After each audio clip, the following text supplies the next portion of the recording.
Hey, this is WhyBeAre with BeamNG.drive, and today we're going to be taking a look at the scenarios that come in the special delivery scenario pack. Now, this is a little confusing because there was a scenario I did a video for called just special delivery. This has the exact same name, but this has 8 scenarios, the first of which is called special delivery part 1. And according to the description and the picture, we'll be using a gravel D series to do this. And the description here doesn't really tell you anything new, so just look at the truck. Yeah, there's some weight to those barrels. This thing is sagging and we're not even accelerating, although it didn't really change much when we accelerated. But you see the barrels just moving all over the place. One of them's already tipped over.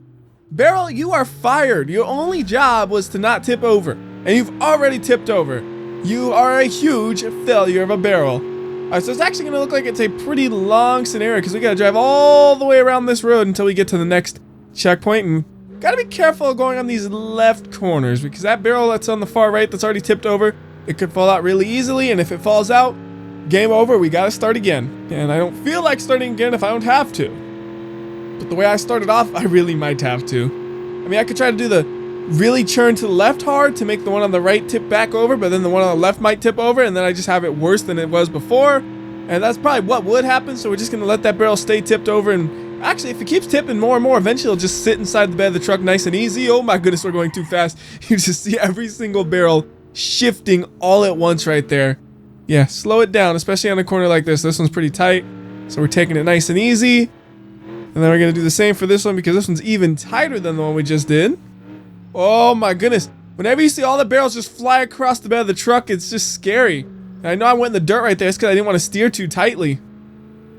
Also, how strong is the tailgate? Like, the tailgate is under some serious stress right here, not being popped open by all the barrels leaning into it. I could try to just slam on the brakes a little bit to move the barrels forward a bit more, but yeah, they have all fallen over at this point, basically. This has gone terribly wrong. I don't think we're going to have any problems actually finishing it, but this is not the way it was supposed to go. I'm going to get fined for dripping oil all over the place from these barrels of... Well, actually, they never told you what was in the barrels. You know, I just assumed there's oil in the barrels because look at them. They look like oil barrels. There could be anything in them. There could be water. Although I don't think I would feel comfortable drinking water out of that because they look really rusty and disgusting. So it would not be drinking water. It would be water for a test of some sorts in science where rust in the water doesn't matter. I don't know. Just chemicals. You could put chemicals in these, yeah. I mean, oil is basically a chemical. But long drive, taking it nice and easy is definitely the way you want to go. Especially after now, you know, after you spend 2.5 minutes driving, and I know exactly how long I've been driving because it says in the top right corner of the screen, you don't want to waste all that time driving and have to restart. Right here, taking it slow again, don't want to hit the rock on the inside either. You know, I love how one barrel is still standing upright. I want to get rid of every barrel but that one because that barrel is awesome for staying upright while everybody else has just gotten lazy and fallen over. Thankfully though, the barrels fit surprisingly well when they fall over. Like the two in the front, they look perfect. Oh no, okay, now they've all fallen over. I was too busy looking and admiring those ones in the front, and then the one I was admiring previously, he got jealous so he fell over too. Like, look, I can fall over too. Except that doesn't work like that. You know, I don't actually think it's neat when you fall over. I think it's neat the way they locked in place. Oh, he got back up! No, he didn't. He almost got back up. I call the barrel a he. I don't know why. You know, I'm so attached to it, it's no longer a thing. It's a person to me.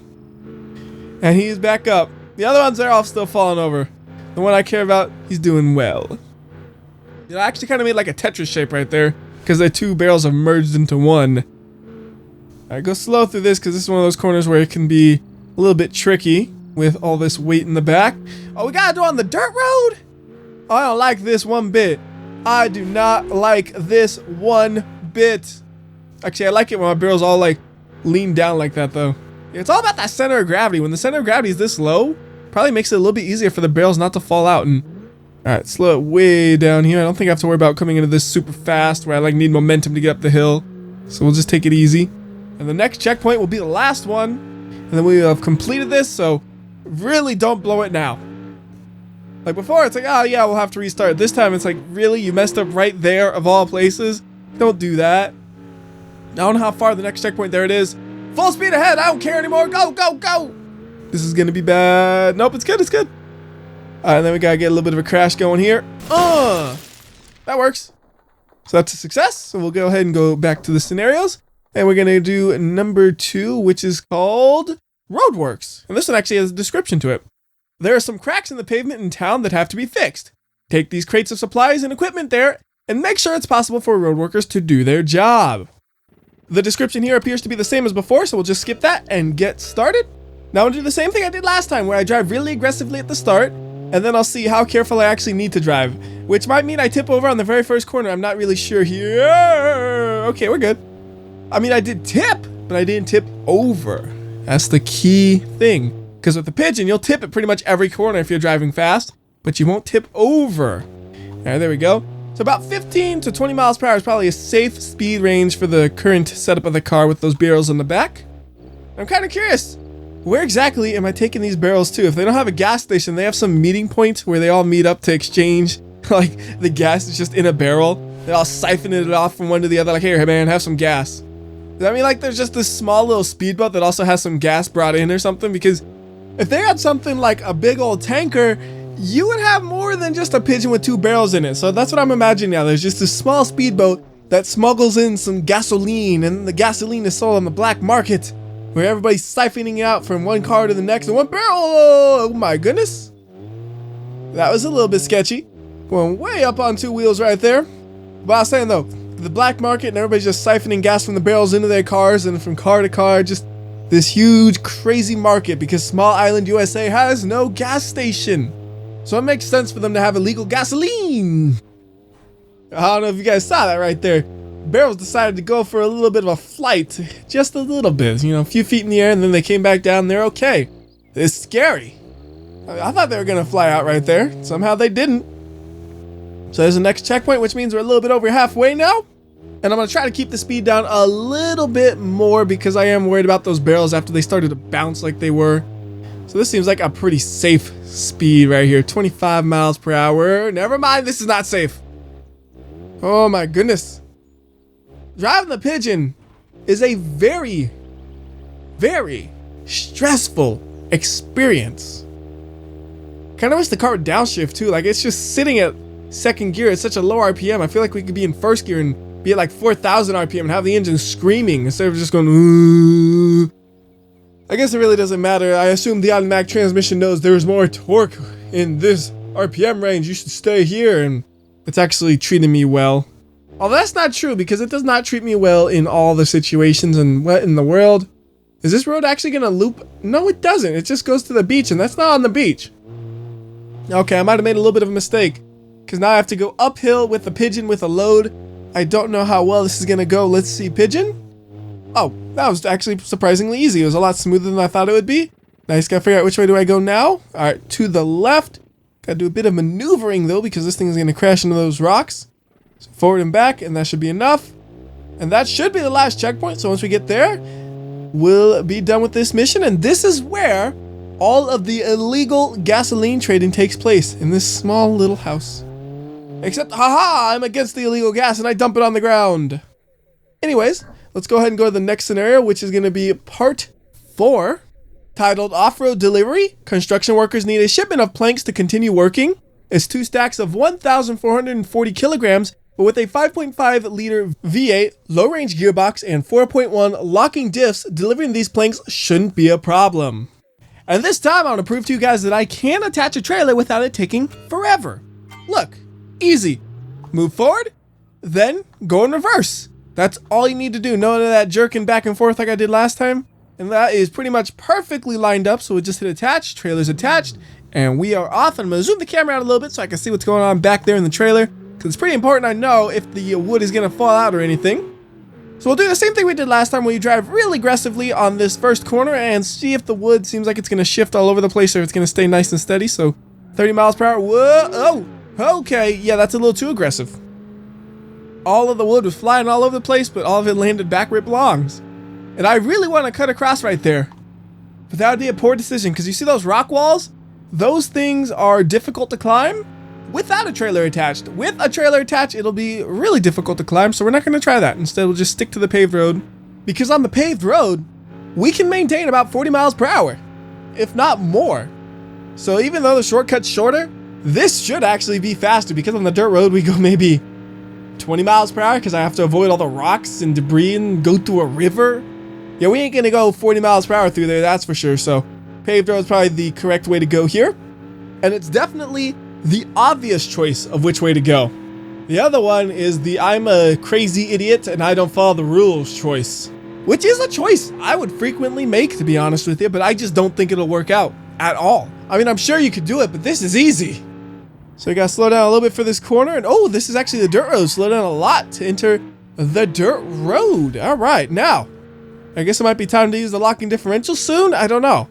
Like, we're okay right now. We don't need to because we're not doing anything too serious, but looking at the thumbnail, it looked like, yeah, we're gonna have to climb some hills. So right here, we're gonna go to low range, lock both the differentials, and see if we can climb up this hill. And I'm entering it nice and slow so the trailer doesn't bounce too much because it could really easily just bounce and have the trailer tip over. And now it's all down to the power of the truck to pull us up this hill. Okay, first gear is the gear we need to be in. That'll help us a lot to climb. Whoops, adjusted the camera a little too close right there. Gotta avoid the rocks and we will be at the top. On to the next checkpoint. There's a road. Oh, I am so dumb. Okay, look at this, look at this. The road I was driving on, right? If I just continue along that road, it loops around and goes to where we went. I did not need to drive all up that hill like that. You know, sometimes I think, oh, I have such a clever idea, and it ends up being a really, really dumb idea. And in addition to that, the wood in the back is now slightly clipping through the rear of the trailer, which is a little worrisome. Now it's not, but I'm sure it'll do it again soon, so we gotta be keeping a watchful eye on that. While I also keep a watchful eye on which way to drive. I need like a spotter, that's what it is. I need some other dude who's playing this game with me and just tells me, hey, the wood's starting to tip over or something. I'm like, all right, man, I got this. Still having to worry about driving and paying attention to the wood all at the same time. So we're making pretty good speed through this dirt road though. We're still going about 30 miles per hour, which is only about 10, 15 miles per hour slower than we're going to the paved roads. And actually we're up to 40 apparently. Doesn't feel like we're going that fast, I guess because I'm so zoomed out, but I assume it's correct. And oh goodness, slow it down just a bit on this corner. That is a tight corner, very easy to tip on. But we're through it. And we'll keep on going. Oh, I see the back of that trailer is really starting to like bend outward. It's kind of hard to drive and look at this, but look, it is not flat there. You see how it's kind of bowed out? So that wood is putting some serious pressure on that thing and it could fall out the back. I feel like I got to be careful about when I accelerate to accelerate a little bit slower so it's not bumping into it so hard.